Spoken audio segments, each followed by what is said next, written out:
So, what is the absolutely fastest way to lose multi-generational wealth? I want you to really think about that for a second. Because it's not a devastating stock market crash. It isn't some catastrophic real estate investment gone wrong. It's actually something much more subtle, much more psychological, and it is hiding right in plain sight. Entrepreneur Kunal Shah said something brutal but entirely accurate.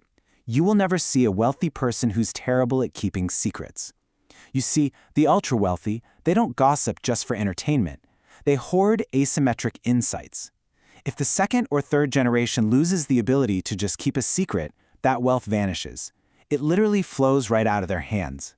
In this explainer, we are deconstructing the unfiltered psychological truths behind extreme success. We're going to peel back the layers and look at how the top 1% actually think, operate, and survive. Let's dive right into Chapter 1, The Power of Secrets. Here's the thing. The elite intentionally filter their entire social circles based on one highly specific metric: your ability to hold sensitive information. While the average person gossips to be liked or just to fill the silence, the highly successful do the exact opposite.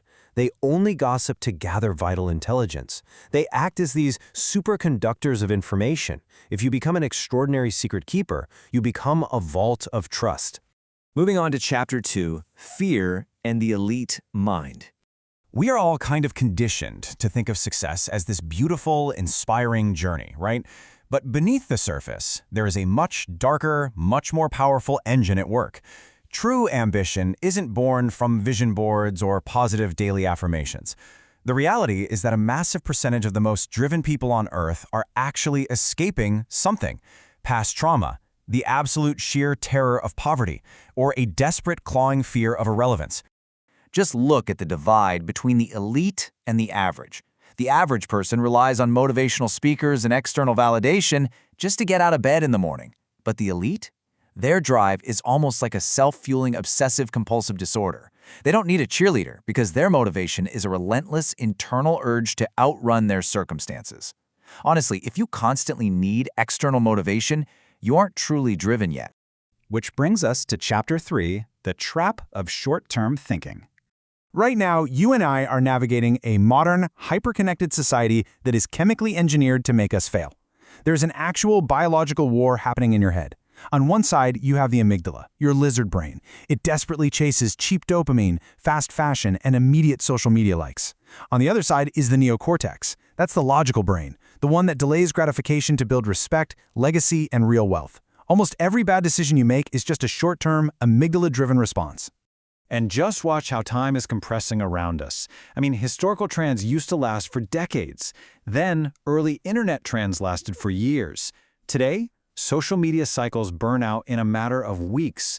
The world is speeding up, and it's frying our brains with this desperate need to constantly differentiate ourselves just to impress a couple thousand followers online. This short-term trap completely destroys long-term wealth. Next up, Chapter 4, The Price of Greatness. To break out of this dopamine-driven trap, we really have to face an uncomfortable reality and look at our absolute deepest insecurities.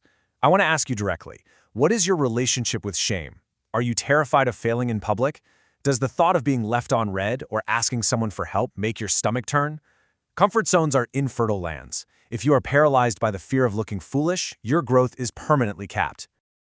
Let's do a raw thought experiment right now. 100 rupees. If I offered you a massive, life-changing prize to go down to the street right now, act like a beggar, and collect just 100 rupees, could you actually do it?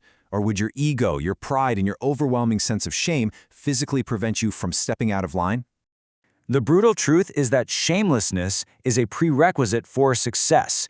The elite already know this. If you aren't willing to look completely foolish, if you aren't willing to face constant rejection and completely obliterate your comfort zone, you are never going to achieve greatness. The life you want is waiting on the exact opposite side of your shame. All right, Chapter 5, The 4 Pillars of Trust. Once you drop that shame and actually start executing, you need to build the one thing that scales infinitely better than money. We usually think of trust as this warm, moral feeling. It's not. At the highest levels, trust is a mathematical, predictable currency. It's a cold, calculating economic necessity that allows megawealth and massive organizations to function without friction. In a low-trust environment, everything grinds to a halt. But on a high-trust network, wealth moves at lightning speed. Trust actually breaks down into 4 non-negotiable pillars. Integrity, doing exactly what you say you'll do. Consistency, being predictable like clockwork. Competence, actually knowing how to do the job. And benevolence, proving you aren't entirely self-centered. But here's the catch.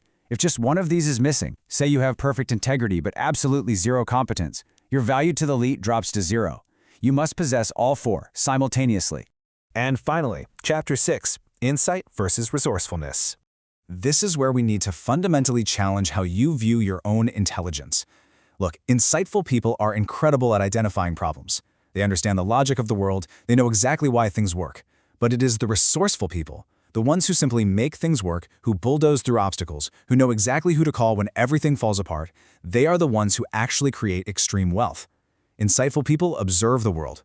Resourceful people happen to the world. I'm going to leave you with this final, provocative thought. Resourceful people don't think in obstacles, they think in outcomes. So take a hard look in the mirror after this explainer finishes. Are you just passively observing the world with insight, or are you resourceful and shameless enough to actually shape it? The choice